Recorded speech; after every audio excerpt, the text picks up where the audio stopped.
ছাত্র অভ্যুত্থানের মুখে সরকার পতনের পর বৃহস্পতিবার শপথ নিয়েছেন অন্তর্বর্তীকালীন সরকার। এই সরকারের প্রধান উপদেষ্টা নোবেলজয়ী অর্থনীতিবিদ ডক্টর মোহাম্মদ ইউনূস।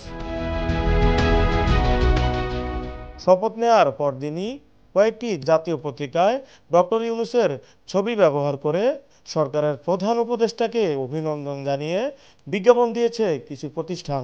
এ নিয়ে শুক্রবার সকাল থেকেই সামাজিক যোগাযোগ মাধ্যমে ব্যাপক আলোচনা সমালোচনা চলছে। এবার প্রধান উপদেষ্টার কার্যালয় থেকে বিবৃতি দিয়ে জানানো হয়েছে, এ ধরনের বিজ্ঞাপন বা প্রচারে প্রধান উপদেষ্টার ছবি ব্যবহার করা যাবে না। প্রধান উপদেষ্টার কার্যালয় থেকে গণমাধ্যমে পাঠানো বিবৃতিতে বলা হয়েছে, পত্রিকা সহ বিভিন্ন মিডিয়ায় বিজ্ঞাপন বা অন্য কোনো প্রচার প্রচারণায় মাননীয় প্রধান উপদেষ্টার ছবি ব্যবহার নিষিদ্ধ করা হলো। নিউজ ডেস্ক, ভোরের পাতা।